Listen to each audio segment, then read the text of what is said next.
Assalamualaikum warahmatullahi wabarakatuh. Alhamdulillahirabbil alamin. Nahmaduhu wa nasta'inuhu wa nastaghfiruh. Wa na'udzu billahi min syururi anfusina wa min sayyiati a'malina. May yahdihillahu fala mudilla lahu wa may yudlilhu fala hadiya lahu. Asyhadu an la ilaha illallah wa asyhadu anna Muhammadan abduhu wa rasuluh la nabiyya ba'da.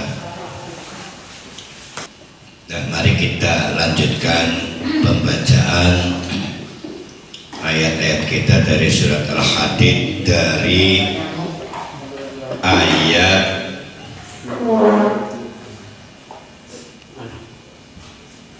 17.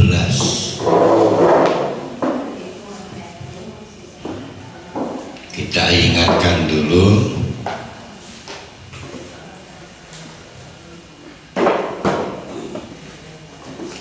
pada pertemuan yang lalu digambarkan situasi krisis yang dihadapi oleh orang-orang yang di hatinya ada kemunafikan. Berarti dia adalah orang-orang yang pernah beriman tapi tidak memelihara keimanannya, sehingga amal-amal solehnya bukan untuk kepentingan akhirat tapi untuk kepentingan dunia. Pamrihnya bukan kepada Allah tapi kepada selain Allah, tapi tetap disebut orang Islam. Karena belum pernah murtad maka disebut orang munafik. Di akhirat orang-orang munafik itu tetap merasa membawa amal soleh untuk menebus surga. Nah, tebusan itu fidyatun. Tebusan itu fidyatun. Namun dijawab oleh Allah, fal yauma, pada hari ini di minggu yang lalu ya, la yu'khadu fidyatun. Tidak ada yang bisa ditebus oleh orang-orang yang dahulu amal solehnya karena dunia, sholat duhanya karena dunia, sholat malamnya karena dunia, sholat 5 waktunya juga ternyata karena dunia. Nah, berarti amal soleh itu fidyah, penebus. Kalau amal soleh itu makbul. Tapi kalau tidak makbul ya maka itulah yang dikatakan Allah, fal yauma la yukhadu minkum fidyatun.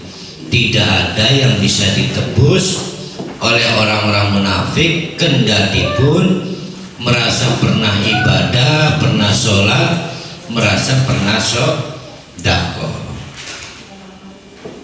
Itu minggu yang lalu. Kita lanjutkan di ayat 17.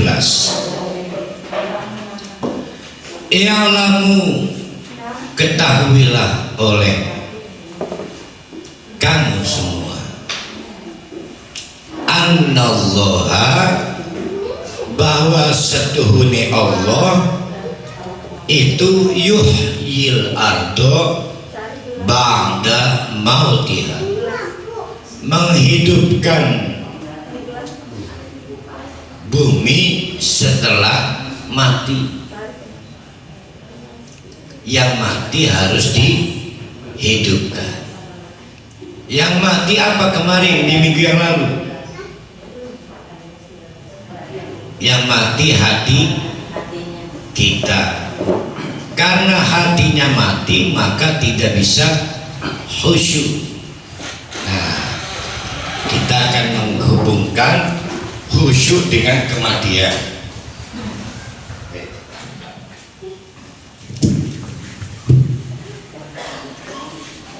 Kata khusyuk ya,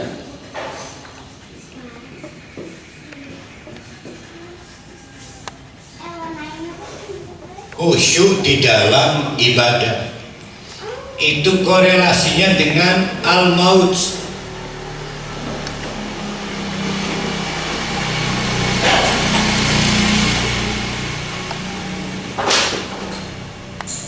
Kita ingat ayat apa? Fasta'inu bisobri wassalat. Terus apa tulisannya? Innahu lakabiratun illa alal khasyi'in. Tuh. Alladzina yaquluna annahum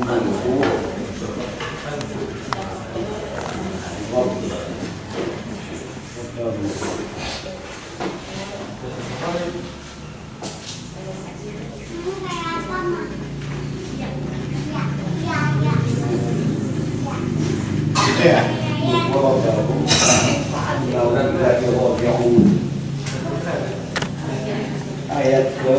Orang yang khusyuk adalah orang yang yakin dirinya akan bertemu Allah. Apa arti yakin bertemu Allah itu? Artinya bakal mati. Pelajaran penting dari ayat itu, orang tidak akan khusyuk kalau tidak ingat mati. Tidak mungkin bisa khusyuk.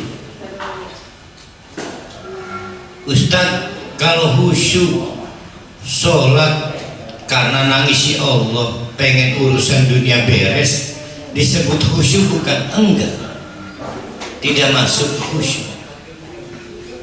Jadi yang disebut khusyuk itu konsentrasi, fokus dalam menunaikan ibadah karena ingat mati. Itu khusyuk. Selain karena ingat mati, namanya bukan khusyuk. Nggak tahu namanya apa. Bisa penasaran. Orang penasaran juga kan terlihat kayak khusyuk. Penasaran pengen bayar utang, salah, kan terlihat khusyuk, tapi bukan khusyuk. Jadi khusyuk adalah konsentrasi kepada Allah dalam menunaikan amal ibadah karena ingat mati. Ketika kita tidak bisa khusyuk, maka kata Allah, i'lamu annallaha yuhyil arda ba'da mautiha. Allah saja tanah yang sudah mati dihidupkan. Masa kita tidak bisa khusyuk karena hatinya mati, tidak mau menghidupkan hati lagi? Harus dihidupkan. Cara menghidupkannya bagaimana? Ingat mati. Itulah kenapa kata almarhum, kalau pengen latihan bunuh diri, membunuh hati, makan di tempat kematian plus uruk, nambah mindo, dijamin hatinya mati.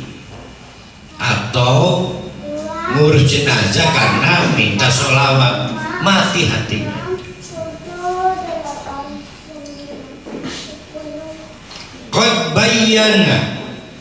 Qad bayyana, sungguh telah kami uraikan, kami jelaskan, lakum kepada kalian semua, al-ayati berbagai ayat yang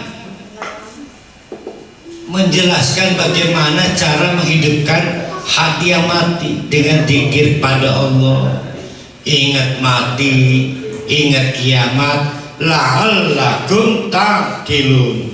Sudah kita bahas di kemarin. Apa itu artinya la'allakum taqilun?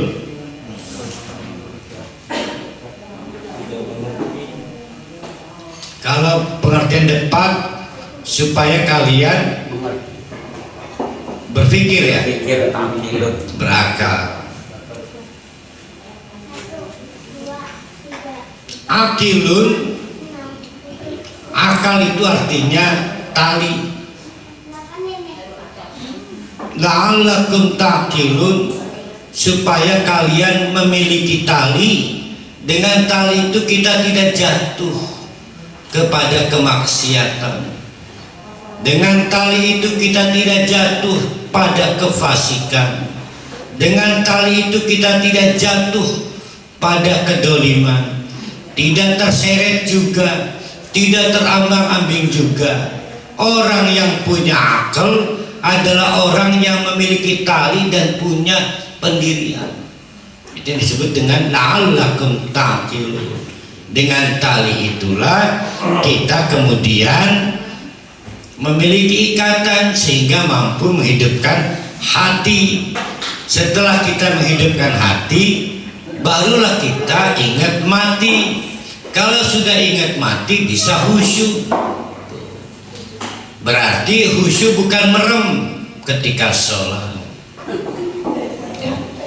bukan tidak ingat apa-apa ketika sholat. Sholat nggak ingat apa-apa namanya hilang ingatan. Nggak boleh. Masa sholat hilang ingatan? Ada nyamuk yang batuk sampai gede menembai, atau mati rasa nggak boleh. Atau mabuk gosong di dapur sampai tidak tercium, hilang rasa, nggak boleh. Tetap semua syaratnya terhubung dengan dunia di sekitarnya, tapi kita sholat karena takut mati. Itu disebut khusyuk. Itu teori. Berarti orang yang sodakoh bukan karena ingat mati, sodakohnya tidak khusyuk. Siapa yang sodakoh bukan karena ingat mati? Ya orang munafik. Sodakohnya karena dunia. Berarti orang munafik mustahil bisa khusyuk. Nah itu teori dasar. Sekarang kita masuk ayat 18. Berapa di antara kita, bapak-bapak, ibu-ibu, yang setuju pada teori ini akan ditanya di ayat 18. Kata Allah, innal musaddiqina, siapapun di antara kita, para lelaki yang membenarkan konsep bahwa hati yang mati karena tidak takut, tidak ingat mati, hati yang mati tidak bisa untuk khusyuk. Wal musaddiqati, juga dari kalangan ibu-ibu yang membenarkan bahwa kita itu cenderung ibadah karena dunia, karena tidak takut mati. Wa aqradullaha, kemudian akhirnya karena takut mati, walaupun bakhil, pelit, kan punya uang mau dikeluarkan kan susah, pelit, akhirnya mau juga sedekah, tapi karena meminjamkan pada Allah, kredit, qardon hasanan, dengan kredit yang hasanah. Ya Allah, sebenarnya mah eman ya, wakaf lemak ya, wagel nabungin, tapi saya ingat mati. Udahlah, saya nggak minta bunga di dunia, saya minta pahala berlipat ganda, 700 sumbulatin, kan? Itu namanya kan hitung-hitungan ke Allah tuh. Sama dengan kenapa sholat berjamaah lumayan 27 derajat, itu hitung-hitungan. Kalau kenapa sholat jamaah dia diperintahkan Allah titik sejebuk, itu namanya asabiqun asabiq.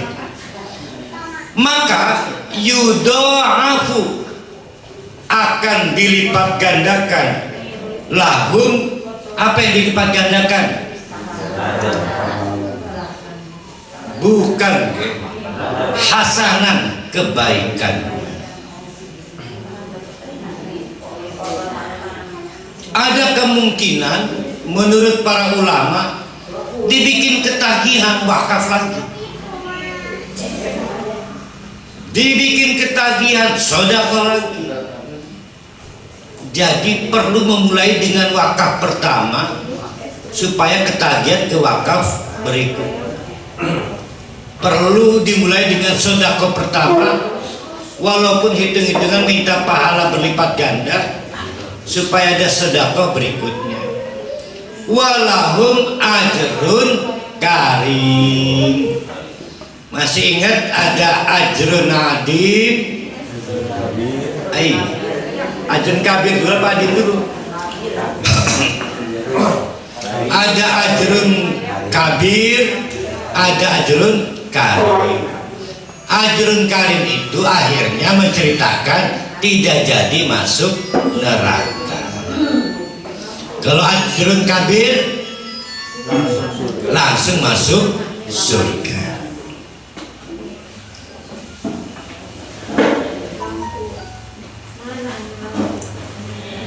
Walladzina, dan orang-orang amanu yang beriman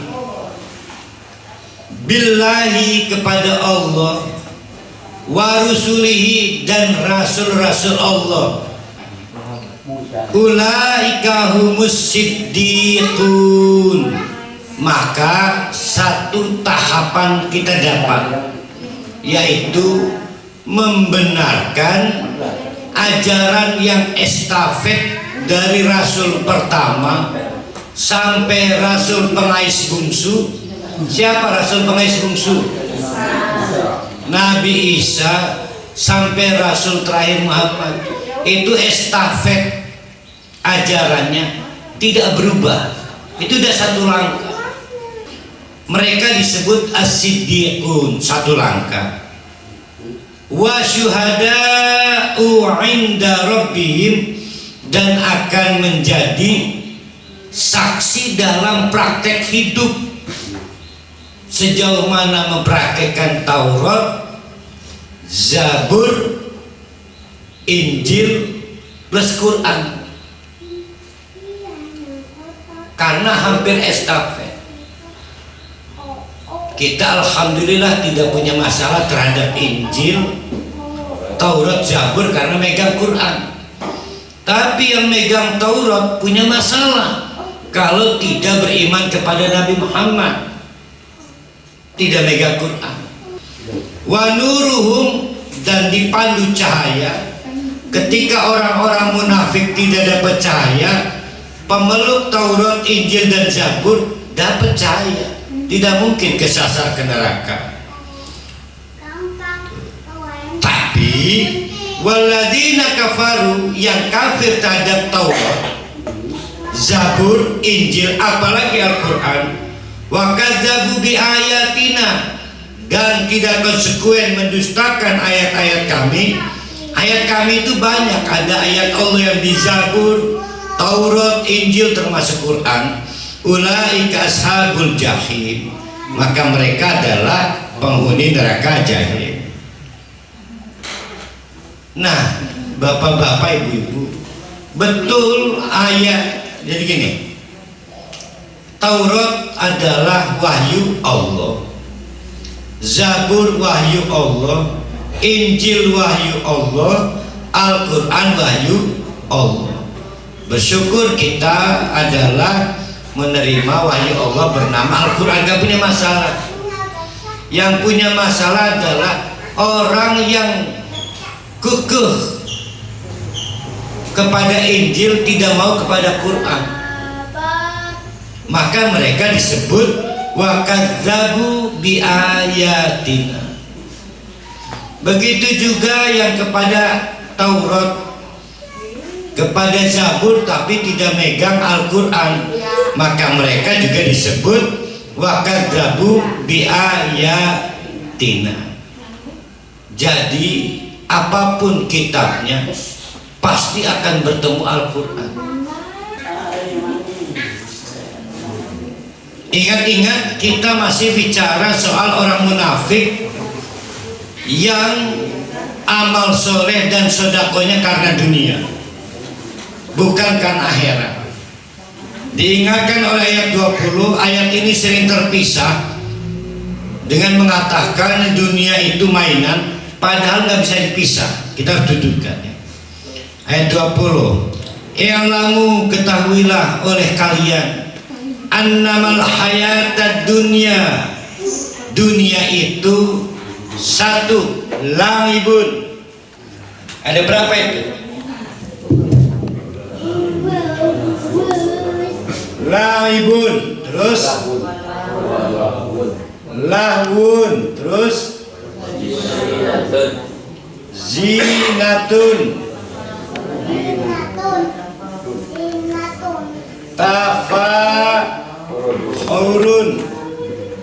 5 takasurun. Laibun, anak saya di Intan dolan baik tiap dina aku nih baik, itu namanya laibun. Gali tuis daun dolan manduk baik, itu namanya lahbun ya. Jadi laibun itu mainan anak, lahun mainan game anak-anak remaja, itu namanya lahun. Jejorangan, bewadanan. Begitu masuk umur 30, 25 lah, mulai pengen memperbaiki gigi, hidung, pengen ada ali-ali cincin, anting, namanya zinatun. Udah kelihatan tahapan umurnya ya. Jadi ini anak-anak, ini remaja, lihat dunia mengepung sejak anak-anak. Ini sebelum dewasa itu apa namanya? Setelah remaja apa? Perjaka. Perjaka, perawan ya. Gadis ya. Gadis. Pengen di alam pasangannya. Ya. Akhirnya masuk usia puber kedua ya. Umur berapa itu? 40. Dewasa. Dewasa rumah tangga ini, yang mulai rumah tangga awal apa disebutnya itu? Pasutri ya. Mulai itu berpikir tafakhur. Kamu punya apa? Saya baru 2 unit rumah. Yang satu, saya baru punya 2 mobil. Jamal datang, saya baru punya 3 istri. Banyak-banyak. Ayo, membangga-banggakan. Begitu masuk usia Bu Ima, baru kepikiran anak. Investasi, namanya takasur. Lihat, semua bikin pening kepala. Kalau kita terintimidasi dunia. Jadi 5 sifat dunia itu hampir mengikuti fase-fase pertumbuhan manusia pada umumnya.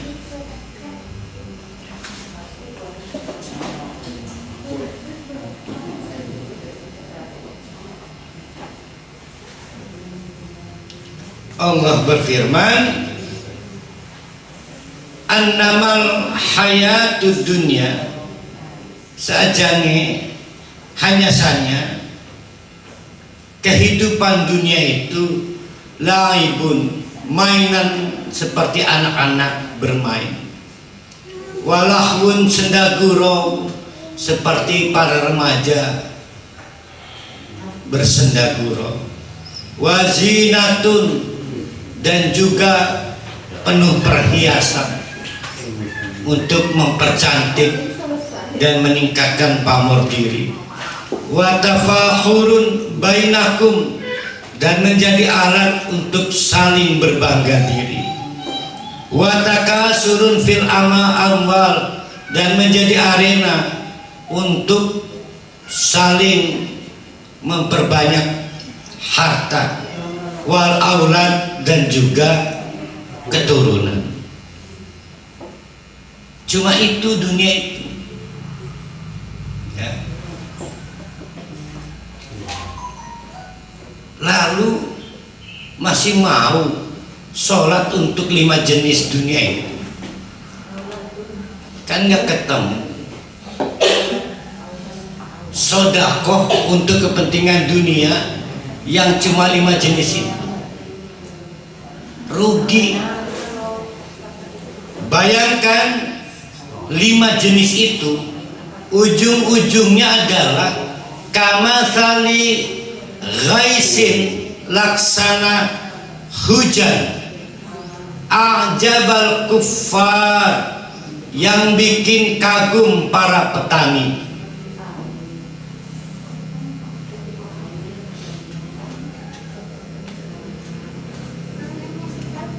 Nabatahu, karena apa kagum?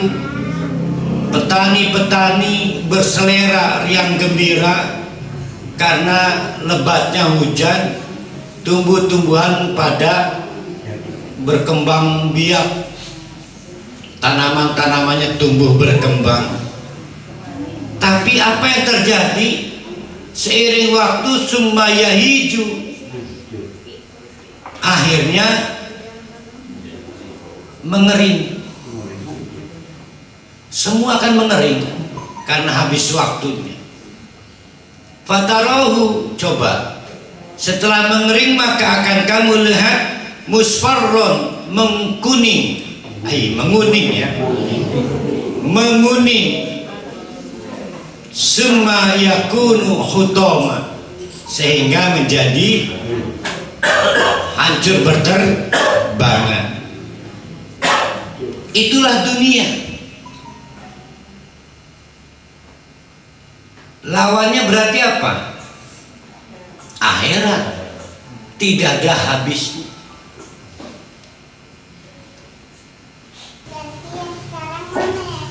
Berarti yang bikin mencekam apa? 5 persoalan ini. Mungkin takut tidak takasur, mungkin takut tidak tafahur, mungkin takut tidak zina, mungkin takut tidak lahibun, lahun. Orang tua khawatir kalau tidak punya stok cadangan.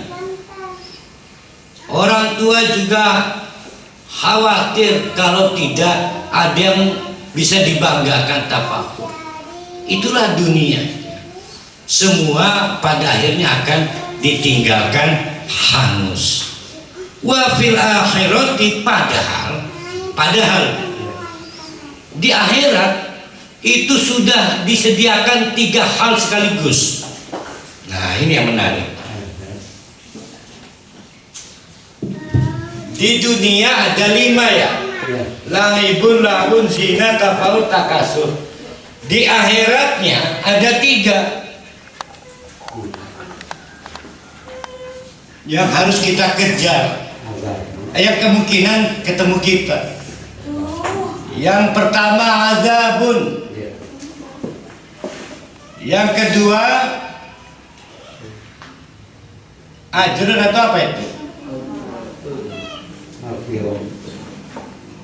Oh ya, maghfiratun. Yang ketiga ridwan.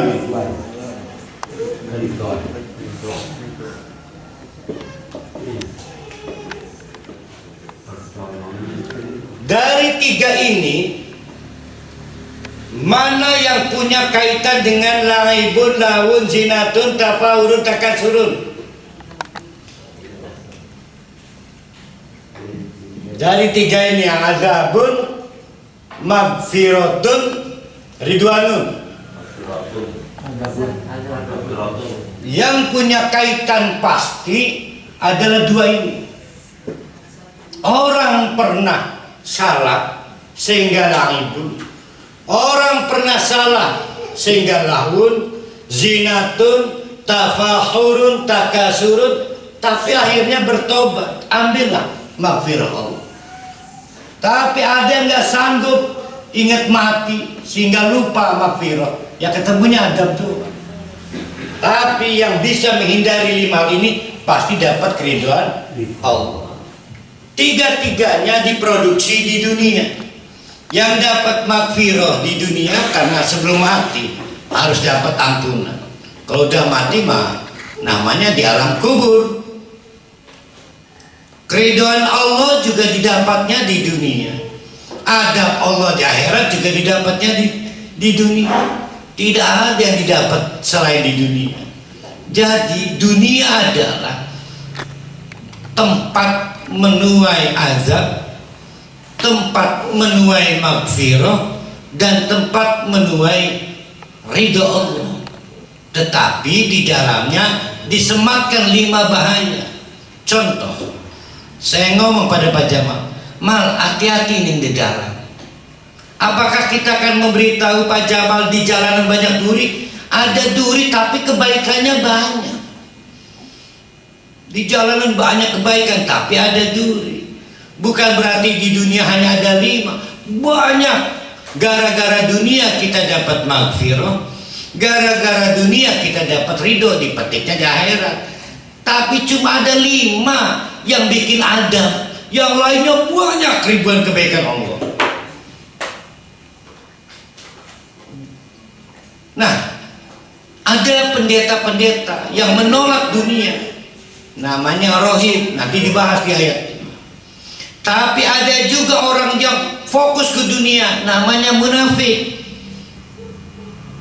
Ibadahnya karena dunia, sedekahnya karena dunia. Kita berada di 2 sumbu itu. Yang diminta apa? Jangan jadi kayak pendeta, tidak mau kawin, terlalu juhud, tidak mau nyetel radio. Tapi juga jangan kayak orang munafik, apa-apa dunia. Siapa dia? Orang yang di tengah-tengah. Kalau perlu tegakkan itu dengan besi. Itulah kenapa disebut Al-Hadid. Nanti kita akan sampai sana ya. Kenapa disebut nama surat Al-Hadid? Kalau perlu tegakkan dengan besi. Karena pedang kudu semesi. Lawan pedang plastik, pedang gocap. Ya. Dari Iran merah keras.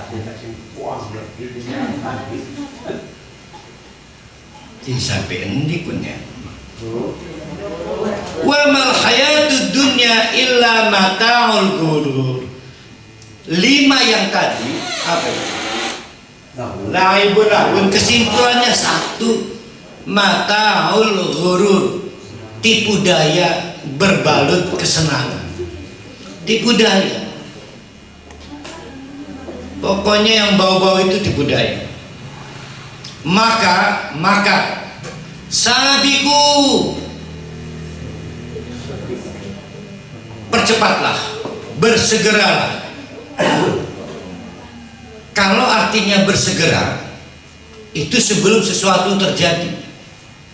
Kalau diartikan lomba, sebelum dikalahkan pihak lain. Karena sabik bisa arti 2. Bisa artinya bersegera, bisa artinya berlomba. Kalau kita artikan segera, segera sebelum mati, segera sebelum miskin, segera sebelum sakit, segera sebelum tidak punya daya untuk ibadah. Segera, tidak boleh menunda ketika punya keinginan. Arab salat mengkemanilah, Arab tobat mengkemanilah, itu namanya sabik. Kalau artinya segera. Kalau artinya berlomba, berlombalah dengan orang lain, pedipit-dipit. Tapi ada juga ulama yang mengatakan berlombalah dengan diri sendiri sebelum timbulnya rasa malas, sebelumnya timbulnya rasa pelit, sebelum timbulnya sakit, sama aja artinya. Sabiqu ila magfiratin, yang tidak boleh ditunda itu meminta ampunan, bukan tobat. Pertanyaannya, itu kan kalimat frasenya gimana? Kalau frasenya sabiqu ila magfiratin, prakteknya gimana itu?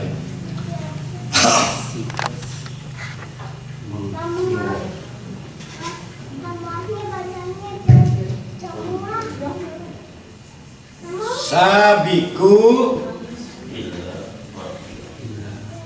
ila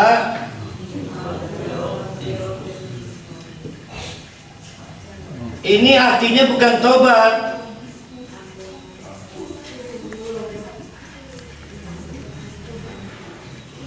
tapi ila af'alin, kepada perbuatan-perbuatan yang menimbulkan ampunan Allah.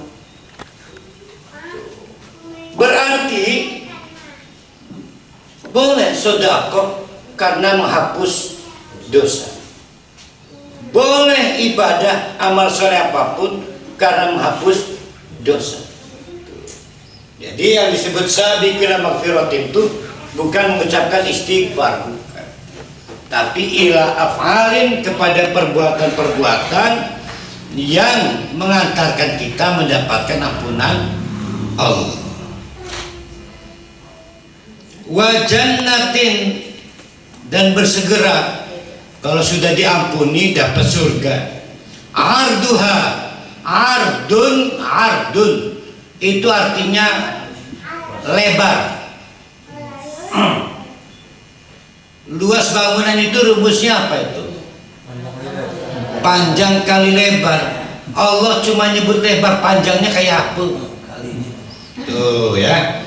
Arduha, yang ukuran lebarnya ka'ardis samai, seperti ukuran lebar langit. Lebar bukan panjang. Ardun itu lebar. Terjemahan gampang sih, luas ya.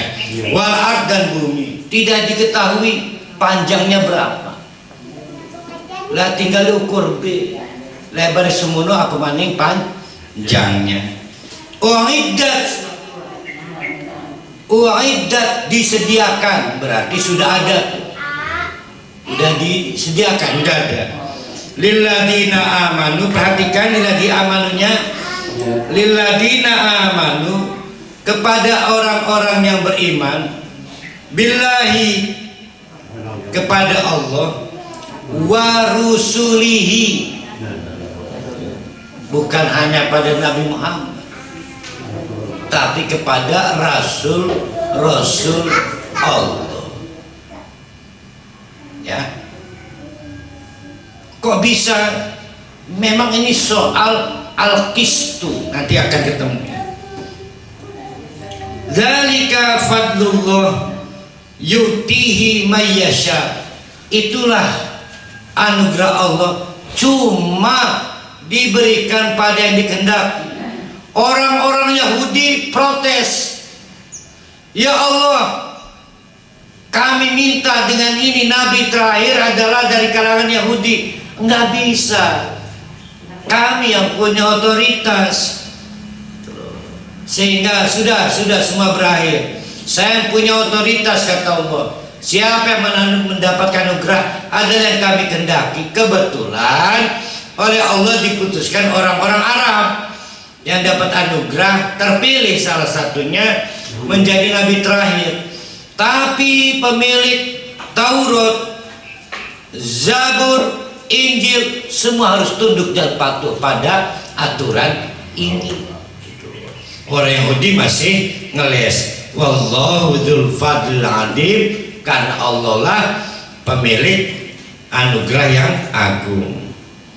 Ma asaba min musibati fil ardi wala fi anfusikum, apapun yang terjadi di muka bumi, baik menggembirakan, menyenangkan ataupun tidak menyenangkan dan tidak menggembirakan, wala fi anfusikum, juga apapun yang terjadi pada diri kamu semua, illa fi kitabim min qabli, maka tidak ada yang tidak tercatat sebelumnya, an-nabraha, pada waktu kami menciptakannya. Inna dzalika 'alallahi yasir, itu gampang untuk Allah. Jadi kalau cuma soal Yahudi protes Nabi Muhammad kok dari Mekah, itu urusan Allah, gampang. Semua dalam genggaman aturan Allah. Kenapa itu dilakukan? Likaila, supaya tasawala ma fatakum, agar tidak sedih, tidak putus asa orang-orang yang meleset. Keduhung, kenapa ya Nabi terakhir bukan dari kalangan kami? Wala tafrahu bima atakum, tapi sebaliknya orang-orang yang dapat giliran dari komunitasnya terpilih menjadi Nabi terakhir itu tidak berbangga diri bahwa ini bukan hebatnya orang Mekah dan bukan jeleknya orang Bani Israel. Ini adalah keunggulan Allah, kekuasaan Allah. Wallahu la yuhibbu kulla muhtalin fakhur. Allah tidak senang kepada orang yang muhtal, perilakunya menunjukkan congkak, fakhur, dan hatinya menunjukkan sombong. Walaupun itu tentang protes Yahudi, sama dengan kita. Tidak ada yang boleh congkak, tidak ada yang boleh sombong, karena siapa yang kaya itu dalam genggaman Allah, siapa yang miskin juga dalam genggaman Allah. Nah, orang yang disebut muhtal, fakhur adalah alladzina yabkhaluna, orang-orang yang bakhil, kikir. Kok bisa orang kikir disebut orang sombong? Karena merasa yang dimiliki jerih payahnya bukan anugerah Allah. Kan ditegaskan, urusan bebagian urusan Allah. Ada yang dibagi gede, ada yang dibagi sedikit. Maka kita menyebutnya yang dapat gede kaya, yang dapat sedikit miskin. Itu hukum dasar. Ada yang tidak tahu diri, congkak, sombong, merasa itu jerih payahnya, pegel, masih jerih payahnya bukan bagi Allah. Akhirnya kikir. Wa yamuruna nasa bil bukhli, dan juga menginspirasi orang lain ikut-ikutan kikir. Ini apa nih artinya nih yang kedua nih? Prakteknya gimana itu?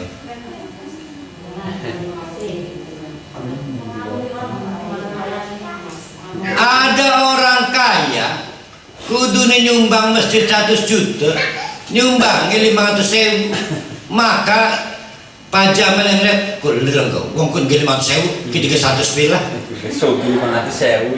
Itu yang disebut dengan ya'muruna nasa bil bukhli.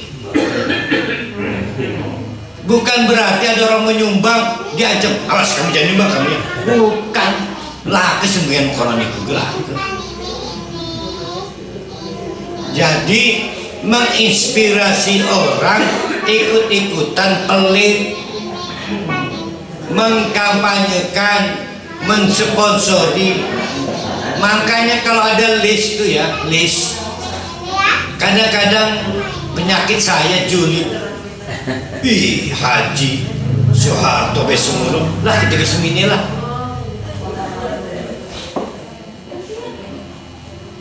Ya kan saya ngukur tuh. Piraku kita ngedakan kelan Soeharto, dek wong sugih. Gale bagi Soeharto pelit, kita ini pepeluan pelit jadi. Itu yang disebut dengan ya'muruna nasa bil bukhli. Wa may yatawalla, siapa yang membangkang dari aturan-aturan yang ada di ayat 23, 22, 21 dan 20, fa innallaha wal ghaniyul hamid, maka ketahuilah Allah itu al-ghani, nggak butuh kita itu sedekah tidak sedekah. Allah itu independen, al-hamid, tetap terpuji walaupun kita tidak sedekah. Kita sedekah tidak nambah terpuji Allah, tidak sedekah membangkang juga Allah tetap terpuji. Itu hamid. Al-ghani bukan kaya, tidak butuh al-ghani. Berarti sebetulnya sedekah itu adalah untuk menolong diri kita dalam rangka mengejar maghfirah dan juga ridwan. Kalau sudah dapat maghfirah, maka terbukalah peluang rahmat ridwan. Laqad arsalna rusulana, sungguh telah kami perintahkan rasul-rasul kami bil bayyinati dengan aneka rupa penjelasan. Wa anzalna ma'ahum, kepada mereka juga disertakan alkitab, kitab. Satu, ingat-ingat kitab. Berarti pada waktu Taurat ya Taurat, pada waktu Zabur ya Zabur, pada waktu Injil kita di fase Quran. Satu, alkitab. Dua, al-mizan. Yang ketiga apa? Ada tiga yang dibekalkan Allah. Setiap rasul dapat tiga-tiganya.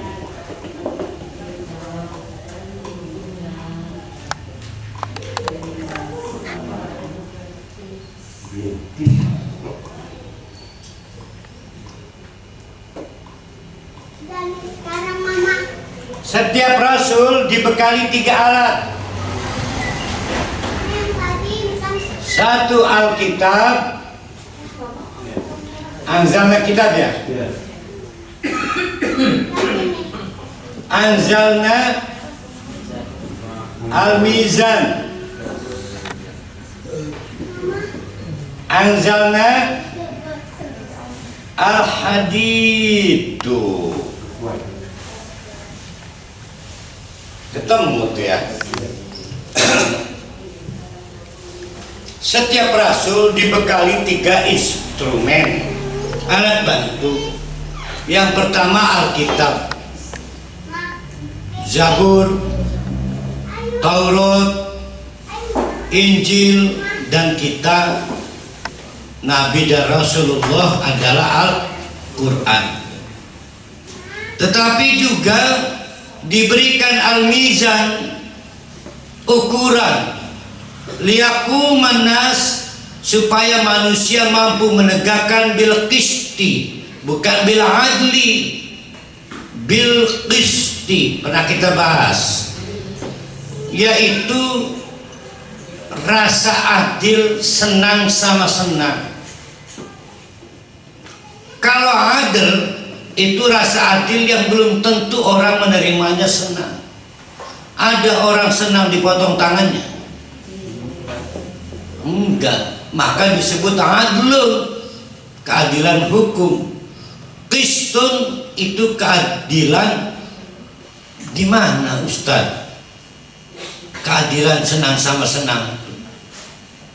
Gimana caranya orang senang menerima qistun coba? Gimana caranya? Ada yang bisa menalarnya. Ada adlun, produk hukum. Ada qistun, produk dakwah. Yaitu mengedukasi bahwa orang itu salah, sehingga dia menerima bahwa dirinya salah dan berpotensi merugikan orang lain. Begitu diedukasi, terbuka hatinya, senang dia mendapatkan hukuman itu. Namanya qistun.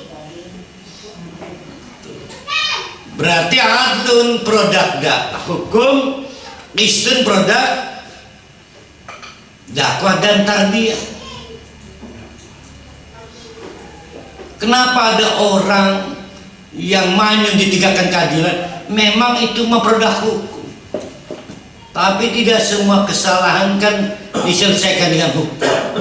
Ada kesalahan yang diselesaikan dengan dakwah, tarbiyah, sampai subjek hukum itu menyadari dirinya salah dan berterima kasih kepada orang yang menghukum. Terima kasih Bapak, saya diselamatkan, ingat mati saya mau bertobat. Itu namanya qistun. Ya, semua senang di situ.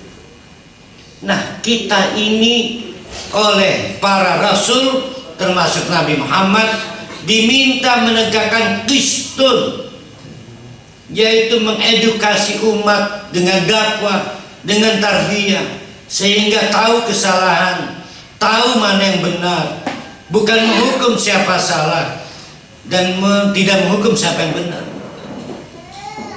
Ya. Wa anzalnal hadid, tapi kadang-kadang memang orang itu terlibat 5 penyakit: lahun, laibun, tafahurun, takasur. Satu lagi apa itu? Sehingga melampaui batas. Maka rasul-rasul dibekali wa anzalnal hadid, diturunkan besi untuk menegakkan qistun. Kemanusiaan kadang-kadang harus ditegakkan dengan besi sekali. Boleh dengan kekerasan kalau maksudnya menegakkan qistun, ya. Karena kedoliman orang, karena penyakit dunia, tidak boleh merugikan orang lain. Dari diturunkannya besi itu, maka diciptakanlah alat-alat untuk menegakkan qistun. Kita nyebutnya senjata.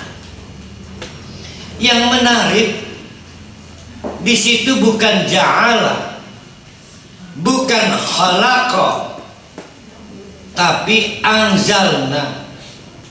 Sekarang berkembang teori di ahli-ahli saintifik bahwa besi bukan unsur asli planet bumi. Besi bukan unsur asli planet bumi.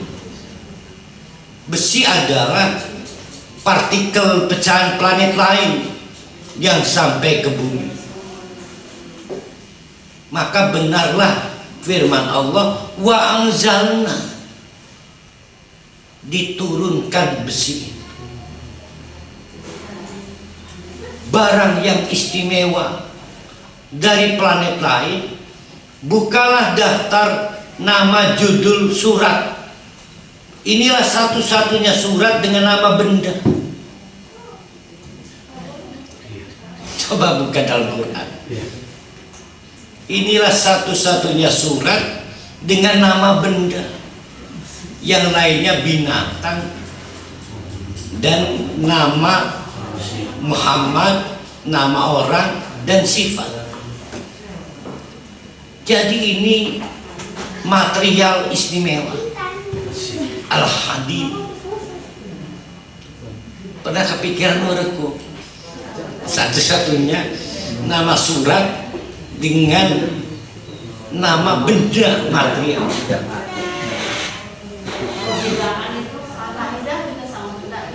Sifat dia jeren, masdar, hidangan, sesuatu yang dihidangkan. Ini mah benda asli, seperti ini satu-satu.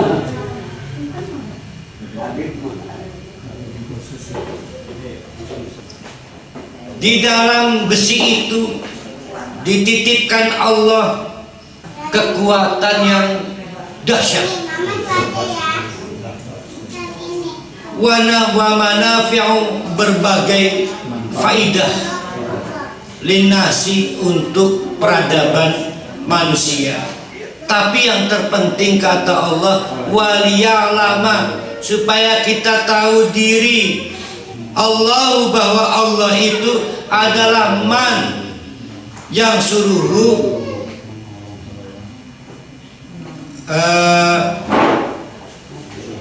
ada orang yang ditolong Allah, wa rusulahu, waliya'laman, supaya Allah tahu. Emang Allah nggak tahu? Primen bicara itu. Waliya'lamallahu, enda Allah weruh. Piraku Allah weruh. Gimana cara menerjemahkan ini nih? Maksudnya siapa yang Allah, iya, siapa yang bakal menolong Allah dan rasul-rasul Allah bil ghaib. Emang Allah nggak tahu? Ya gimana cara menjelaskannya dia? Agarnya dihilangkan. Bu Ima punya mahasiswa. Sebetulnya Bu Ima itu tahu kok siapa yang mau lulus dan tidak lulus. Tapi dibuat ujian supaya terbuktikan siapa yang lulus dan tidak lulus. Dengan bukti itu maka mahasiswanya nggak bisa ngebantah bahwa saya memang layak lulus dan yang lain tidak layak lulus. Itu yang dimaksud dengan walia lama. Maksudnya bukan karena Allah tidak tahu, supaya ada bukti yang tidak bisa dibantah oleh kita. Siapa di antara kita itu yang menolong Allah dan rasul-rasul Allah bil ghaibi, bil ghaibi. Tapi yang liang lama udah paham artinya ya. Untuk pembuktian supaya tidak bisa dibantah.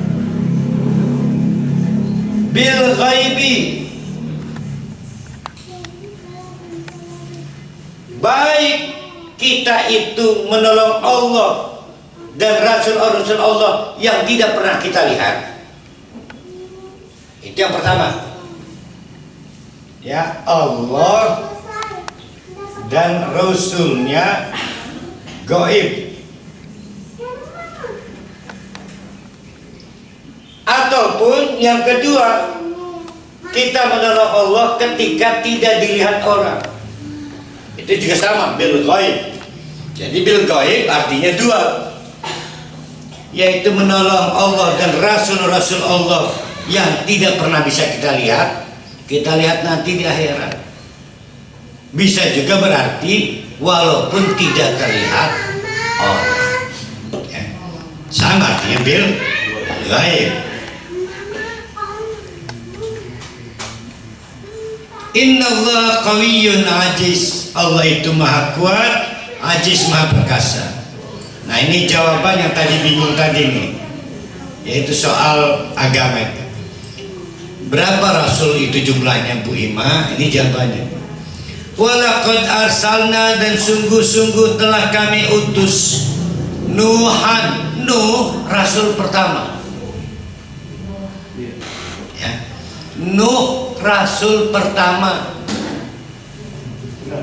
Wa Ibrahim, juga Nabi Ibrahim sebagai rasul. Wa ja'alna fi dzurriyyatihima, maka dari dua jalur itu, dari kerasulan Nuh, kerasulan Ibrahim, keturunan-keturunannya kami jadikan an-nubuwah, para nabi lagi. Wal kitabah, kami berikan kepada keduanya kitab. Kitab apa itu berarti?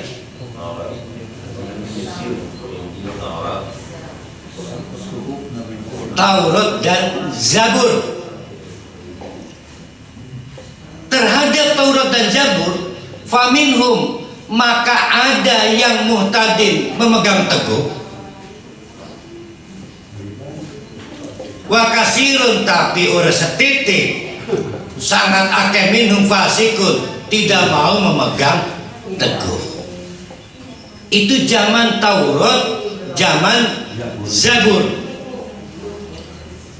Akhirnya diazab oleh Allah, silih berganti karena banyak kefasikan dan tidak menjadikan Taurat dan Zabur petunjuk. Apa yang dilakukan Allah?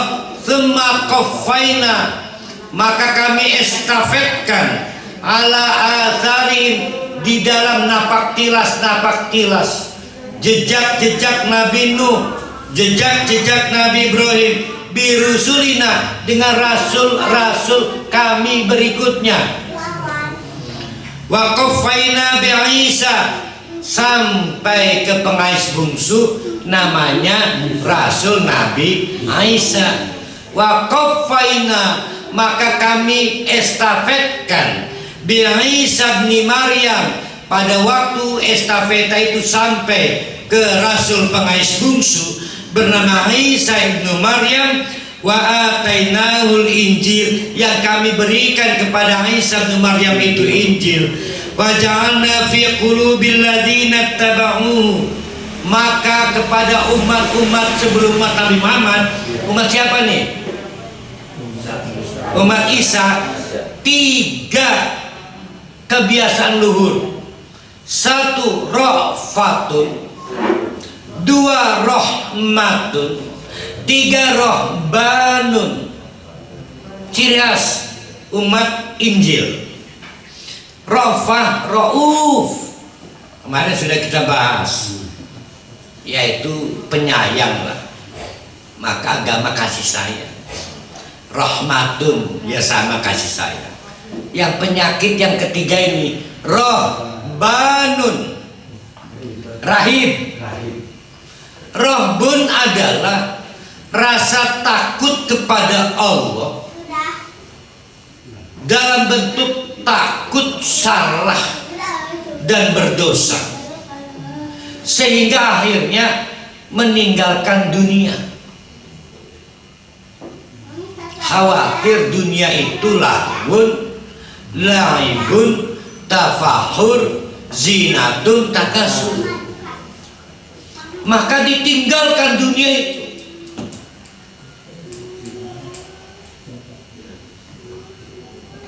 Sayang, ibtada'uha, itu adalah bid'ahnya umat Injil. Sayang, ibtada'uha, itu adalah bebisaan umat Injil, bid'ah. Maka katabna, belum pernah kami suruh begitu hal lain kepada mereka, bebisahan. Illa ibtigha'a ridwanillah, tapi maksudnya enda Allah ridho. Ada tuan yasinan sekali lah ya. Namun apa daya, fama ra'auha haqqa ri'ayatiha, semua itu dilaksanakan dengan tanpa menjaga dengan cara yang benar. Karena orang kawin, orang megawe tidak benar, berarti bid'ah dolah lah. Fa'atainal ladzina amanu minhum ajrohum, kendati pun begitu, memang batas ilmunya segitu, maksudnya cari keridhaan Allah, maka tetap juga dikasih pahala oleh Allah. Fa'atainal ladzina amanu, kalau mereka itu masih punya iman. Iman ke siapa nih? Injil. Sayang, wa katsirum minhum fasikun, kebanyakan mereka fasik. Titik nih ya, itu sampai Injil. Sekarang perhatikan ayat ini. Ya ayyuhalladzina amanu, hai orang-orang yang beriman. Siapa nih yang beriman ke siapa? Ya, beriman pada Injil maupun Al-Quran. Ittaqullah, takutlah pada Allah. Yang kamu lakukan salah, pelit salah, tapi tidak senang dunia salah, munafik salah, tetapi habis-habisan ke akhirat juga salah. Wa aminu, maka berimanlah kalian birasulihi. Tadi Rasul, sekarang Rasul. Siapa Rasulnya? Nabi Muhammad. Berakhir sudah fase-fase kitab lama. Yutikum, kalau kamu sepakat mengakhiri Injil dan beriman kepada Muhammad, maka kamu dapat kiflen. Sebagai balasan rahmat Allah. Kenapa dapat kiflen? 1 kiflun karena beriman pada Injil, 1 kiflun akhirnya beriman pada Al-Quran. Dapat 2 upah. Lah kita juga dapat 2 upah, karena kita beriman pada Quran pasti, dan kita menghormati Injil. Kita dapat 2 upah, kita jangan khawatir. Wa yaj'al lakum nurun, dapat cahaya, karena orang munafik tidak dapat cahaya. Tamshuna bihi wa yaghfir lakum, memang dosanya banyak karena pernah berkutat dengan Injil, tapi akan diampuni Allah. Wallahu ghafurur rahim. Li'alla ya'lama ahlul kitab, ini semua agar ahlul kitab tahu diri. Allah yaqdiruna ala syai', mereka tidak bisa menentukan seenaknya sendiri siapa yang bakal jadi nabi. Itu urusan prerogatif Allah. Min fadlillah, itu urusan anugerah Allah.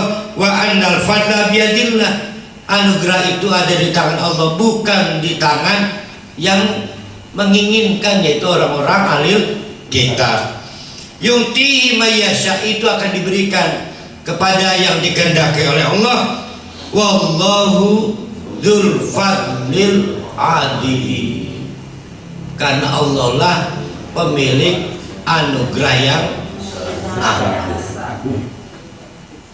Apa kalau kita simpulkan anugerah agungnya?